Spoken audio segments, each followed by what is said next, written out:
안녕하세요. 루시나 산부인과 원장 김청훈입니다. 오늘은 산정검사 중 육모막 검사와 양수검사에 대해 알아보겠습니다. 두 가지 검사 모두 다운 증후군 등 염색체 이상화를 확진하는 검사로 알려져 있죠.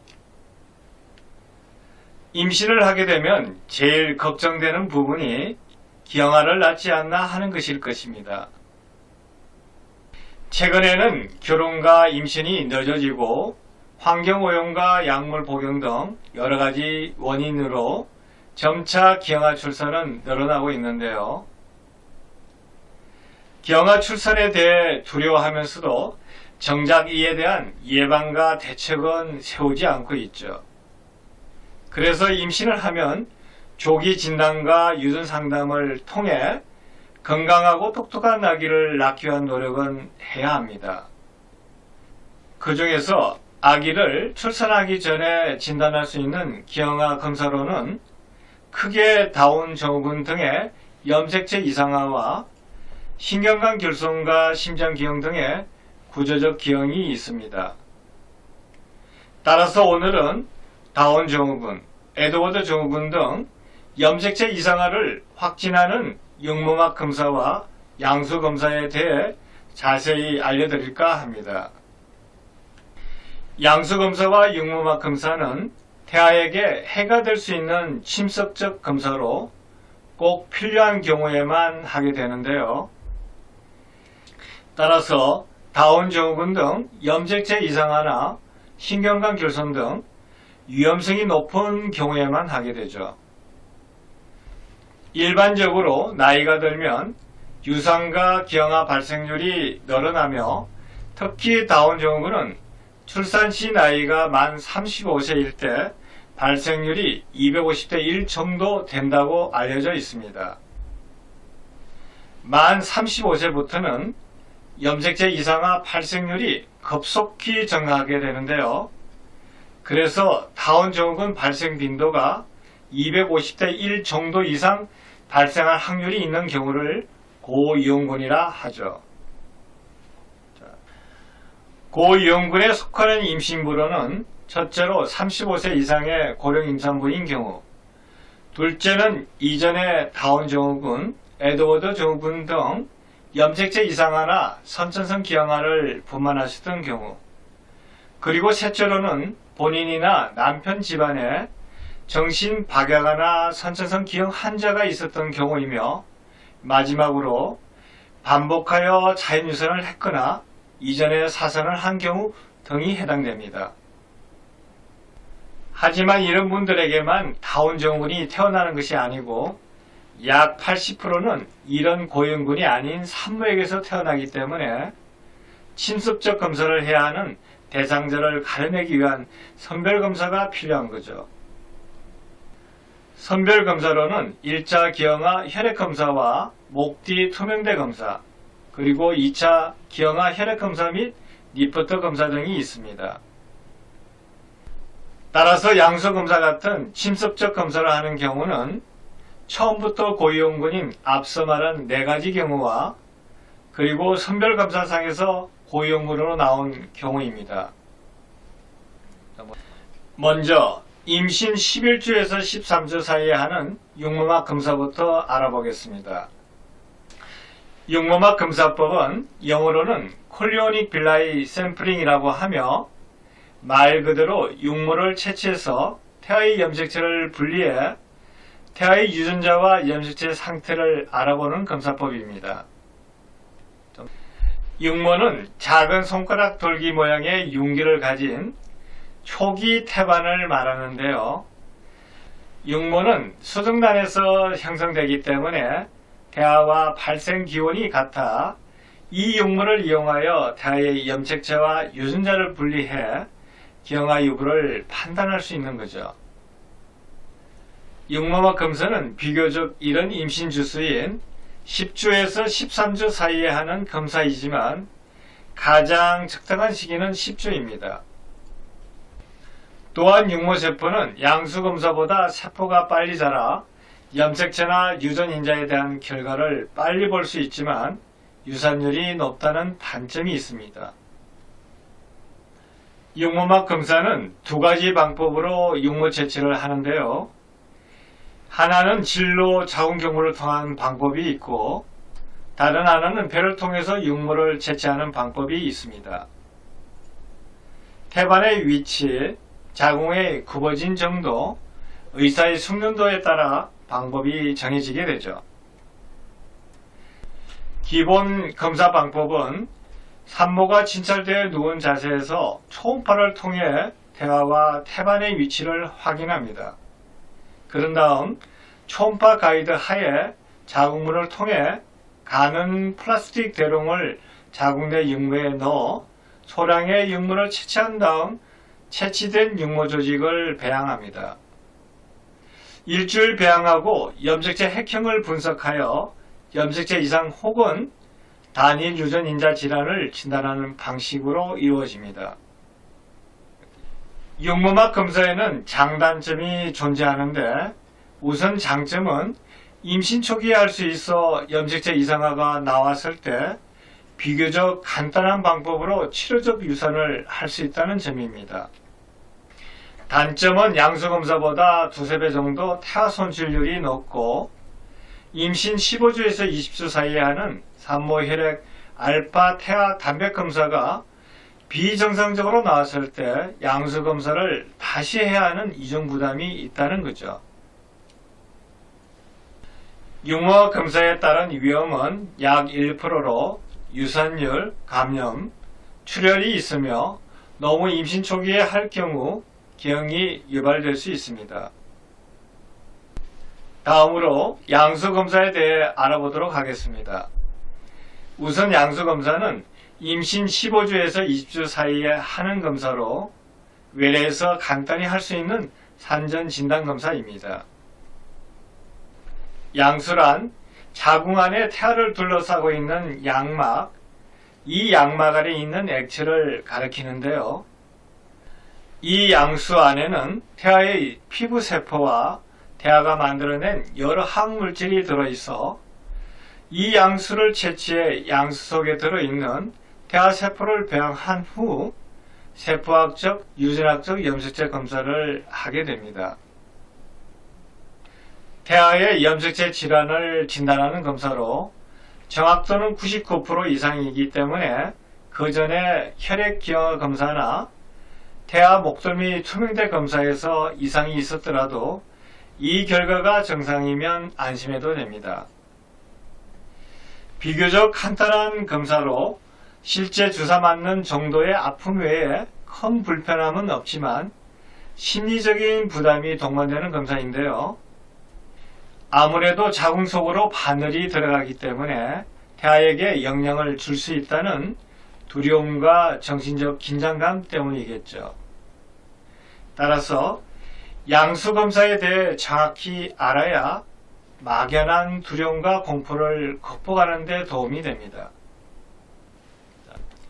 양수검사의 적절한 시기는 16주에서 18주인데요. 왜냐하면 양수검사를 하기 위해서는 양수를 20ml에서 50ml 정도 충분히 뽑아야 하기 때문에 양수량이 200에서 250ml 정도 되는 15주 이후에 가능한 거죠. 이때쯤 양막이 이종으로 융합되지만 더 안전하게 하기 위해서 임신 16주에서 18주 사이에 양수검사를 하게 되며 임신 20주 이전에는 하셔야 합니다. 임신 20주가 지나면 결과가 이상이 나왔을 때 태아를 처리하는 데 어려움이 있고 양수의 활동성 세포가 적어 배양하는 데 시간이 더 걸리기 때문이죠. 양수검사는 5분에서 10분 정도 걸리는 비교적 간단한 검사입니다. 양수검사 방법은 우선 산모가 진찰대에 누운 상태에서 시술 부위를 소독한 뒤 복부 초음파로 태아와 태반이 없는 부위를 확인하고 시술 깊이를 정하게 되죠. 마취 없이 진행하는데 위치 확인과 시술 깊이가 정해지면 태아를 피해 가늘고 긴 바늘로 20mm 정도의 양수를 채취합니다. 양수를 뽑는 시간은 1분에서 2분 정도 걸리므로 금방 끝나죠. 양수를 뽑아도 다음날이 되면 다시 채워지기 때문에 걱정하지 않으셔도 됩니다.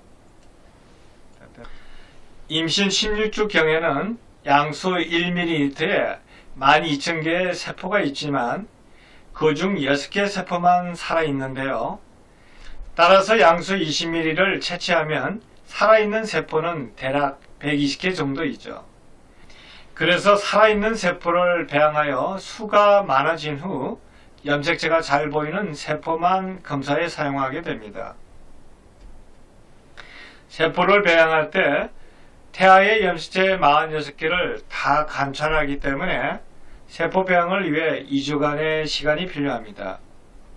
검사 결과는 10일에서 14일 후에 나오며 양수를 세포 배양하여 염색체 핵형을 분석합니다. 만약 다운 증후군 같은 3배체 이상화 여부만을 빨리 알고 싶다면 이 경우엔 하루만 해도 이상 유무를 판단할 수 있죠. 임신 16주경 양수 검사를 했다면 기형아 검사상 신경관 결손 위험도가 있을 것을 대비하여 양수를 보관한 후 필요시에 신경관 결손증을 진단하는 데 사용할 수 있습니다. 양수 검사의 장점은 검사 결과가 정확하고 유산율은 0.5%로 육모마 검사보다 적습니다. 양수 색깔은 대개의 경우 투명하고 맑지만 약 2%에서 3%에서는 녹색이나 갈색을 띠는데요.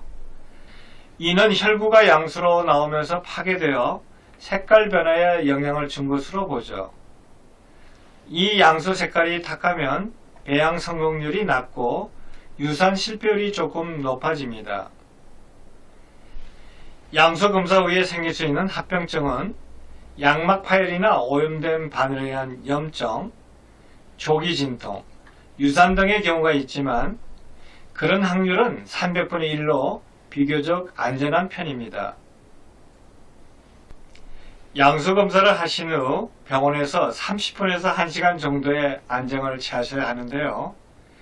그 이후엔 초음파로 태아의 정상적인 심박동과 바늘로 인한 태반의 혈중 여부를 반드시 확인한 뒤 집으로 가셔야 합니다. 검사 당일에는 집에서 안정을 취하셔야 하고 2, 3일 동안은 부부관계나 무거운 것을 드는 행동은 삼가해야 합니다. 물론 비행기를 이용한 여행도 피해야겠죠. 만약 양수 검사 후 피 혹은 물 같은 분비물이 나오거나 복통, 열이 나는 증상이 있으면 바로 병원에 가서 진찰을 받으셔야 합니다. 오늘은 산정검사에서 많이 하는 양수검사와 육모막 검사에 대해 알아봤는데 어떠셨나요? 우리나라도 점차 결혼과 출산이 늦어지고 최근에 환경오염 등이 심해지면서 점차 선천성 기형 발생률이 증가하고 있는데요. 그 중에서도 국가적으로나 개인적으로 제일 치명적이고 불행한 기형이 염색체 이상화입니다. 그래서 양수검사나 육모막 검사를 해야 하지만 이런 검사는 침습적이기 때문에 그 전에 선별검사로 태아 목덜미 투명대 검사와 혈액 기형학 검사 또는 리포터 검사를 하게 되죠. 여기에서 고이용군으로 나오게 되면 확진을 하기 위해 양수검사나 육모막 검사를 하게 됩니다. 시기적으로 임신 13주 이전이면 육모막 검사를 하게 되며 그 이후인 경우에는 양수검사로 확진하게 되는데요. 혈액기형학 검사에서 양성으로 나온 경우는 그 전에 리포터 검사를 하여 그 결과에 따라 침습적 검사 여부를 결정하기도 하죠. 하지만 선별검사 중 태아 목덜미 투명대가 3mm 이상으로 나오거나 리포터 검사에서 양성으로 나온 경우는 확진을 위해 양수검사나 육모막 검사를 반드시 하셔야 합니다. 양수검사를 할 대상은 출산시 나이가 만 35세를 기준으로 하기 때문에 요즘은 산모의 나이가 많아 양수검사 대상자가 너무 많게 되죠. 그래서 현실적으로 고령 산모에게 다 양수검사를 권할 수 없고 전문의가 충분히 설명을 하면 본인들이 필요한지를 적극적으로 검토해야 합니다. 그리고 염색체 기형 및 기형아는 본인들의 자녀이므로 전문의들이 검사를 해야 한다고 했을 때 강요하는 것이 아니라 이런 선천성 기형에 대한 전문적인 정보를 제공하기 위한 것이라고 이해하시면 되는 거죠. 최종적으로는 본인과 배우자가 자세한 설명을 듣고 필요한지를 충분히 검토한 다음에 본인들의 자녀에 대한 생각과 의견을 존중하여 이런 침습적인 검사를 할지의 여부를 결정하시면 됩니다. 그리고 설령 양수검사나 육모막 검사상 다운 증후군 같은 염색체 이상화가 진단되더라도 태아의 임신 지속 여부에 대한 최종 결정은 산모의 몫이며 산모의 자율 선택권에 따라 향후 출산 여부를 결정하게 됩니다. 마지막으로 임신부에게 전하고 싶은 말은 이런 검사들은 건강하고 똑똑한 아기를 낳기 위한 과정이고 이를 위한 엄마의 노력으로 받아들이시길 바랍니다. 그럼 오늘 강의도 도움이 되길 바라며 이만 마치겠습니다. 오늘도 행복하세요.